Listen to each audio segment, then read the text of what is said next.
Hi friends, welcome to our channel. Friends, చాలా days తర్వాత మనకి 10th క్లాస్ అర్హతతో పర్మనెంట్ ఎంటీఎస్ ఉద్యోగాలకి ఒక సూపర్బ్ నోటిఫికేషన్ అయితే రిలీజ్ అయింది. సెలెక్ట్ అయిన వాళ్ళకి 36,000 వరకు సాలరీ పే చేస్తున్నారు. ఎటువంటి ఎక్స్పీరియన్స్ కూడా ఏమీ అవసరం లేదు, ఎటువంటి అప్లికేషన్ ఫీ లేదు. మేల్ అండ్ ఫిమేల్ క్యాండిడేట్స్ అందరూ కూడా ఈ జాబ్స్కి అయితే అప్లై చేయొచ్చు. ఇందులో ఇంటర్మీడియట్ వాళ్ళకు కూడా వేకెన్సీస్ అయితే ఉన్నాయి. ఈ యొక్క వీడియోలో మీకు ఈ యొక్క జాబ్స్కి సంబంధించి కంప్లీట్ డీటెయిల్స్తో పాటు ఎలా అప్లై చేసుకోవాలో కూడా చెప్తాను. చాలా తక్కువ కాంపిటీషన్ ఉంటుంది కాబట్టి ప్రతి ఒక్కరు కూడా అప్లికేషన్ పెట్టుకునే ప్రయత్నం చేయండి. ముందుగా వీడియోని ప్రతి ఒక్కరు కూడా లైక్ చేసి ఒక చిన్న సపోర్ట్ అనేది ఇవ్వండి. మీ ఫ్రెండ్స్ కూడా షేర్ చేయండి. సో షేర్ చేసినట్లయితే వాళ్ళకు కూడా ఇన్ఫర్మేషన్ రీచ్ అవుతుంది. ఛానల్ని సబ్స్క్రైబ్ చేసుకొని బెల్ ఐకాన్ని క్లిక్ చేసి ఆల్ ప్రెస్ చేసి పెట్టుకోండి.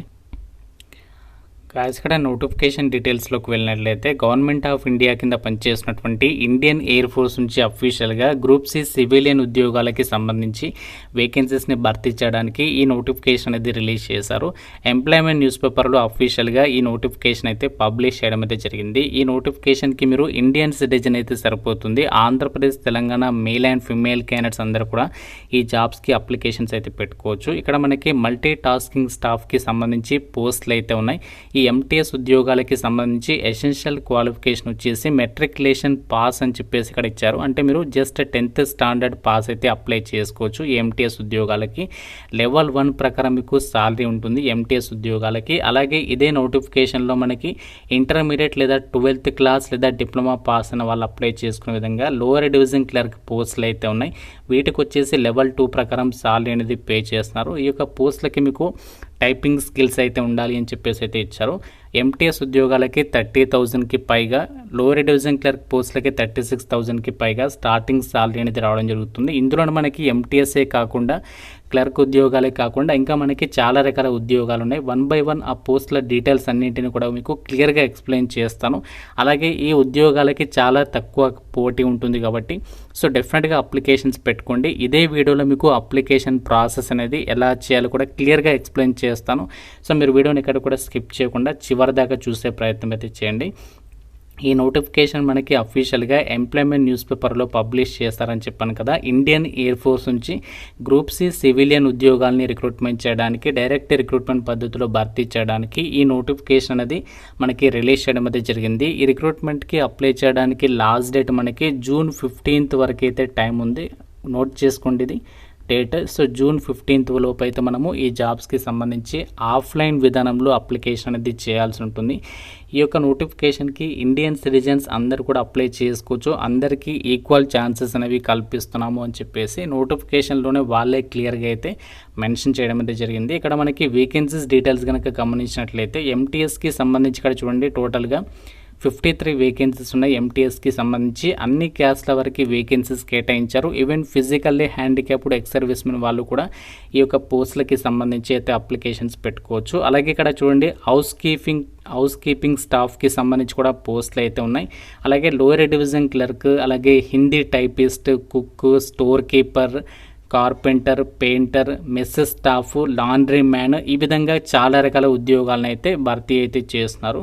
ఈ యొక్క పోస్టులకి సంబంధించి మనకి ఏజ్ లిమిట్ విషయానికి వచ్చినట్లయితే మీకు మినిమం ఏజ్ అనేది 18 years అయితే ఉండాలి. మ్యాక్సిమం ఏజ్ ఏమో 25 years వరకు ఏజ్ లిమిట్ అనేది ఇచ్చారు. ఇది జనరల్ వాళ్ళకి సంబంధించి ఏజ్ లిమిట్. ఇన్ కేస్ మీరు ఒకవేళ ఓబీసీ వాళ్ళైతే +3 years యాడ్ చేసుకోండి, అంటే మీకు 28 years వరకు ఛాన్స్ ఉంటుంది. ఒకవేళ మీరు SC ST వాళ్ళైతే +5 years యాడ్ చేసుకోండి, అంటే 30 years వరకు కూడా అప్లికేషన్ అనేది చేసుకోవచ్చు అనమాట. ఫిజికల్లీ హ్యాండిక్యాప్డ్ వాళ్ళైతే 35 years వరకు కూడా అప్లికేషన్ పెట్టుకోవడానికి ఛాన్స్ అనేది కల్పిస్తున్నారు. ఇవన్నీ కూడా మనకి పర్మనెంట్ సెంట్రల్ గవర్నమెంట్ ఉద్యోగాలు, మీకు ఎటువంటి కాంట్రాక్ట్ బేసిస్ జాబ్స్ అయితే కాదు. అయితే ఒక నోటిఫికేషన్లో మనము 10th క్లాస్ అర్హతతో మల్టీ టాస్కింగ్ స్టాఫే కాకుండా హౌస్ కీపింగ్ స్టాఫ్, అలాగే మెస్ స్టాఫ్కి సంబంధించినటువంటి విభాగంలో పోస్టులు ఏవైతే ఉన్నాయో వాటికి కూడా అప్లికేషన్ అయితే చేసుకోవచ్చు అనమాట. అలాగే మీరు ఒకవేళ ఇంటర్మీడియట్ లేదా 12th క్లాస్ లేదా డిప్లొమా క్వాలిఫికేషన్ ఉంటే మీరు lower division clerk, Hindi typist, అలాగే నెక్స్ట్ స్టోర్ కీపర్, ఇవన్నిటికి కూడా మనము అప్లికేషన్ పెట్టుకోవడానికి ఛాన్స్ అనేది ఉంటుంది. ఎటువంటి ఎక్స్పీరియన్స్ కూడా ఏమీ అడగలేదు. అయితే ఒక జాబ్స్కి మనకి సెలక్షన్ ప్రాసెస్ అనేది ఎలా ఉంటుంది అంటే ఇక్కడ నోటిఫికేషన్లో సెలక్షన్ ప్రాసెస్కి సంబంధించి ఇక్కడ క్లియర్గా ఇచ్చారు. సో మీకు సింగిల్ రిటర్న్ ఎగ్జామినేషన్ అనేది కండక్ట్ చేసేసి ఒక వేకెన్సీస్కి ఎంపిక అయితే చేస్తున్నారు. వీటికి సంబంధించి ఎగ్జామినేషన్ ప్యాటర్న్ కూడా ఇచ్చారు చూడండి. ఏదైతే లోయర్ డివిజన్ క్లర్క్ పోస్టులు ఉన్నాయో అలాగే హిందీ టైపిస్ట్ పోస్ట్ ఉన్నాయో వీటికి general intelligence, English language, numerical aptitude and general awareness మీద ఎగ్జామ్ అనేది ఉంటుంది. మిగతా పోస్టులు అన్నింటికి కూడా ఏంటి అంటే ఏదైతే ఎంటీఎస్ కానీ 10th క్లాస్ పోస్టులు ఉన్నాయి కదా, 10th క్లాస్ అర్హతతో వాటికి వచ్చేసి general intelligence, reasoning, numerical aptitude, general English, general awareness మీద ఎగ్జామ్ అనేది కండక్ట్ చేస్తారు. ఇంగ్లీష్ లాంగ్వేజ్లో మీకు క్వశ్చన్ పేపర్ అనేది ఉంటుంది. ఎవరైతే ఒక టెస్ట్ అనేది పాస్ అవుతారో డైరెక్ట్గా మీకు స్కిల్ టెస్ట్ లేదా ప్రాక్టికల్ టెస్ట్ లేదా ఫిజికల్ టెస్ట్ అనేది క్వాలిఫైయింగ్ నేచర్లో కండక్ట్ చేసేసి ఒక వేకెన్సీస్కి అయితే ఎంపిక చేస్తారు.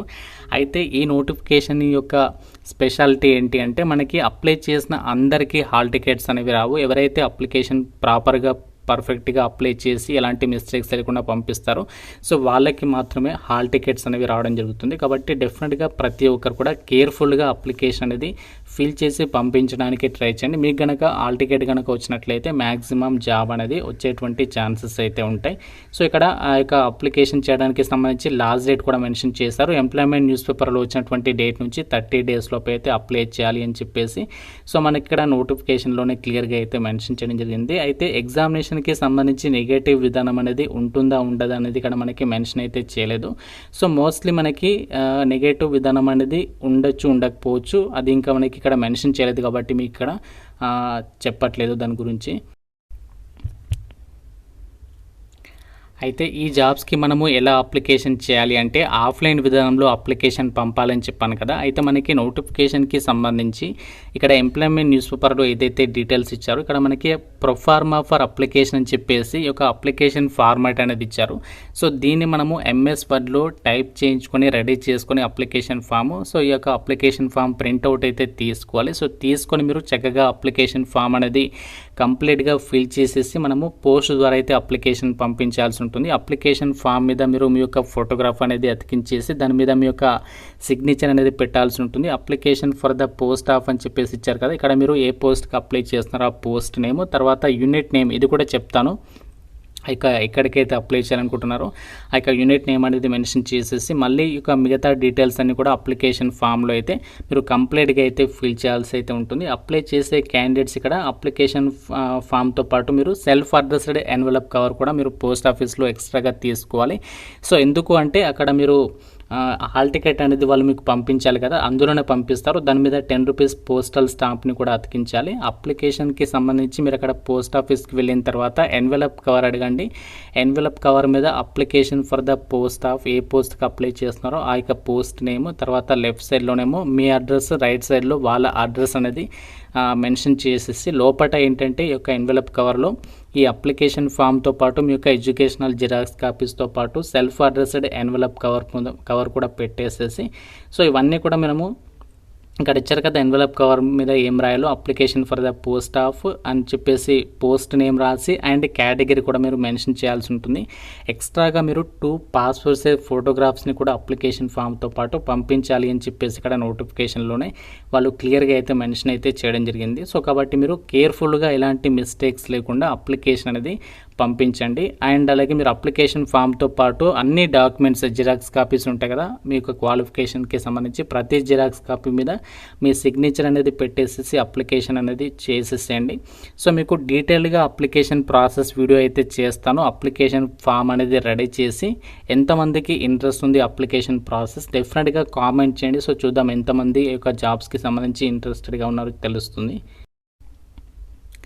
అయితే మనము అప్లికేషన్ అనేది ఏ అడ్రస్కి పంపించాలి అంటే నోటిఫికేషన్లో మనకి ఇక్కడ ఫస్ట్ సీరియల్ నెంబర్లో ఏదైతే పోస్టల్ అడ్రస్ అనేది మెన్షన్ చేశారో ఈ అడ్రస్కి మనము అప్లికేషన్ అనేది పంపించాల్సి అయితే ఉంటుంది. Speed post or registered post ద్వారా మాత్రమే మీరు అప్లికేషన్ పంపడానికి అయితే ట్రై చేయండి. ఇక్కడ కంప్లీట్ అడ్రస్ ఇచ్చారు. Air officer commanding air force station Arjan Singh అని చెప్పేసి ఇక్కడ కంప్లీట్గా పిన్ కోడ్తో ఉంది కదా ఈ అడ్రస్. ఈ అడ్రస్కి మీరు అప్లికేషన్ అనేది పంపించేసేసేయండి.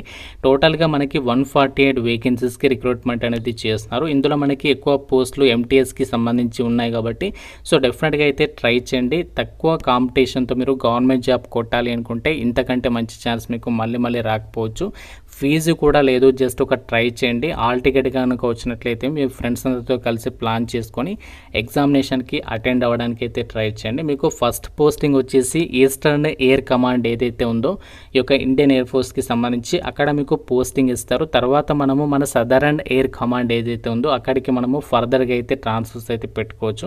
సో ఇది మనకి సెంట్రల్ గవర్నమెంట్స్కి సంబంధించినటువంటి జాబ్స్ కాబట్టి సో మీ కనుక 10th క్లాస్ అర్హత ఉండి పర్మనెంట్ జాబ్స్ కోసం చూస్తున్నట్లయితే మాత్రం ఎట్టి పరిస్థితుల్లో వదులుకోవద్దు. ఇంకా మీకు నోటిఫికేషన్ రిలేటెడ్గా అప్లికేషన్ ప్రాసెస్కి సంబంధించి ఎలాంటి డౌట్ ఉన్నా సరే నాకు కామెంట్ రూపంలో అయితే అడగండి. ప్రతి ఒక్కరు కూడా లైక్ చేసి ఒక వీడియోని మీ ఫ్రెండ్స్కి అయితే షేర్ చేయండి. ఛానల్ని సబ్స్క్రైబ్ చేసుకోండి. Thank you so much.